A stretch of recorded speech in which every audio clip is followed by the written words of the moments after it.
सभी को। मैं शांभवी आप सभी का स्वागत करती हूँ ग्लैम वर्ड्स के प्लेटफॉर्म पे। आजकल एंटरटेनमेंट इंडस्ट्री में आए दिन बहुत बड़ी बड़ी खबरें निकल के आ रही हैं। कहीं कुछ इंपॉर्टेंट हो रहा है तो कहीं कुछ। ऐसे में समझ नहीं आता ना कि आखिर किस बात पे विश्वास करें, कौन सी न्यूज सोर्स ऑथेंटिक है और कौन सी नहीं है। तो चलिए चिंता मत करिए, हम है ना एट ग्लैम वर्ड्स हम आपको देंगे एंटरटेनमेंट इंडस्ट्री की जो बेसिक और सबसे इंपॉर्टेंट खबरें हैं वो सबसे पहले।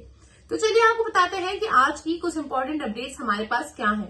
अपडेट्स कुछ ऐसी हैं कि अभी recently Punjabi singer AP Dhillon, जो कि बहुत पॉपुलर है यूथ के बीच में, अपने गाने, अपने लिरिक्स, अपने म्यूजिक वीडियोस को लेके उनके साथ एक इंसिडेंट हो गया जब वैंकूवर कनाडा में उनके रेसिडेंस के सामने हुई फायरिंग। ऐसा बताया जा रहा है कि यह फायरिंग लॉरेंस गैंग के लॉरेंस बिश्नोई और गोल्डी ब्राड ने करवाई है। अगर आप इनको नहीं जानते तो हम बता दें कि ये एक लोग हैं जिनका सलमान खान से बेसिकली थोड़े पंगे चलते रहते हैं और इनके जो पंगे हैं वो आए दिन मीडिया में वायरल भी होते रहते हैं। वो बहुत ब्लंट है अपने आइडियाज को लेके और अपने हेट को लेके, जो उनको सलमान खान के टूवर्ड्स है।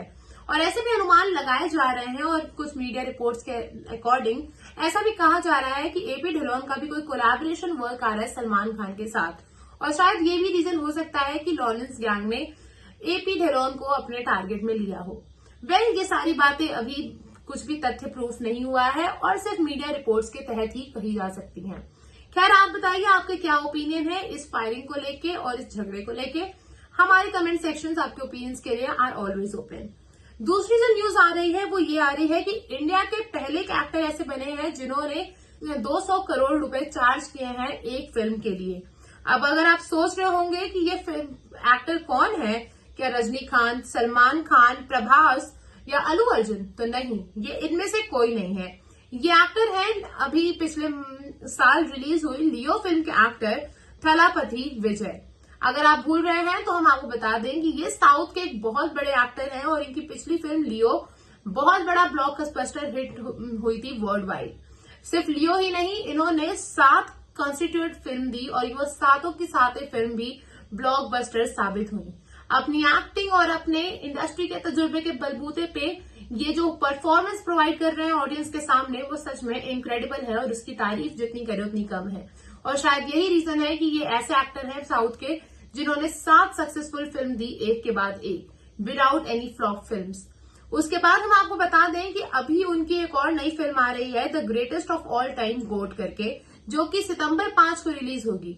और the greatest of all time GOAT पूरा वर्ल्ड वाइड रिलीज की जाएगी और ऐसे अनुमान लगाए जा रहे हैं कि ये फिल्म भी एक बहुत बड़ी ब्लॉकबस्टर होने वाली है।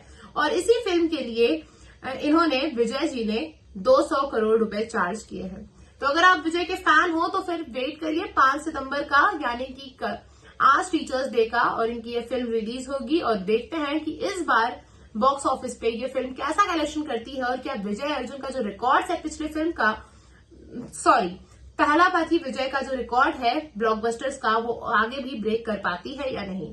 तो हमारी तरफ से उनको well wishes and we will wait for his film और हम देखेंगे कि फिल्म कैसी है और इसकी प्लॉट लाइन और स्टोरी लाइन क्या है।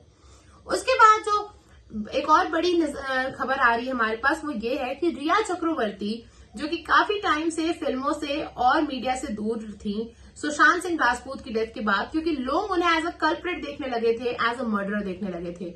उन्होंने फाइनली इस चीज पे खुल के बात की। उनका एक अभी इंटरव्यू बहुत ज्यादा वायरल हो रहा है और लोगों द्वारा बहुत ज्यादा देखा जा रहा है, जिसमें वो बताती हैं कि किस तरह उनको बिल्कुल डीह्यूमनाइज्ड फील हो रहा था जेल में। वो ये भी बताती हैं कि किस तरह लोग उनको एक अलग और एक खूनी की निगाह से देखने लगे थे आफ्टर सुशांत सिंह राजपूत डेथ, और उन्होंने कितनी ज्यादा मुश्किलें सही हैं उनके डेथ के बाद और किस तरह से उनको एक अनह्यूमन क्रिएचर की तरह देखा जाने लगा था। आप जरूर बताइएगा कि आपका रिया चक्रवर्ती के इन स्टेटमेंट्स पे क्या ओपिनियन है और आपको क्या लगता है कि उनके इस इंटरव्यू में कितनी सच्चाई थी और कितना झूठ। उसके बाद जो अगली खबर हमारे पास आ रही है वो है अमिताभ बच्चन की ग्रैंड डॉटर नव्या के नाम से। आपको अगर पता होगा कि नव्या ने अभी अपने इंस्टाग्राम पे शेयर किया है अपना IIM अहमदाबाद के सामने का एक पोस्ट। उन्होंने अपनी खुशी जाहिर की कि किस तरह उनका IIM के एक पीजी डिप्लोमा कोर्स में एडमिशन हो चुका है। अब यहाँ हम सब जानते होंगे कि IIMs में एडमिशन होना एक बहुत बड़ी बात है और एक बहुत मुश्किल एग्जाम कैट का क्लियर करना पड़ता है फॉर गेटिंग इनटू IIM। अब कोई सेलिब्रिटी का बच्चा या अमिताभ बच्चन के घर का बच्चा कुछ ऐसा पोस्ट करे और उसको क्रिटिसिज्म ना मिले, ऐसा तो हो ही नहीं सकता। नव्या ने पोस्ट किया और पोस्ट करते ही उनको बहुत सारे लोग क्रिटिसाइज करने चले गए रादर देन कॉन्ग्रेचुलेटिंग हर। लोगों का ऐसा कहना था कि नव्या के पास पक्का वो अंदर का कोटा होगा और उन्होंने कोई एग्जाम नहीं दिया होगा और इसी तरह उनका IIM में एडमिशन हो गया।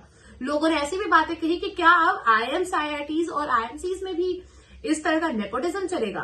पर एट दी एंड नव्या का सपोर्ट करने के लिए उनकी एक प्रोफेसर प्रोमिला अग्रवाल, जो कि IIM अहमदाबाद की एक प्रोफेसर है, उन्होंने उनका स्टैंड लिया और उन्होंने बताया कि किस तरह नव्या भी बाकी के ही सारे बच्चों की तरह और अपने फेलो क्लासमेट्स की तरह एक प्रॉपर कैट एग्जाम क्लियर करके और एक परसेंटाइल हासिल करके इस कॉलेज तक पहुंची हैं और उस चीज के लिए जो भी लोग उनको क्रिटिसाइज कर रहे हैं उन्हें अपना क्रिटिसिज्म बंद करना पड़ेगा। तो यही थी कुछ बड़ी खबरें जो हमें आप तक पहुंचानी थी।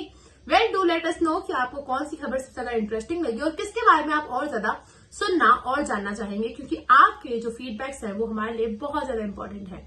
तब तक के लिए मैं कहती हूँ आपको अलविदा। Follow Glamwords talk for more such updates and thank you for watching the video.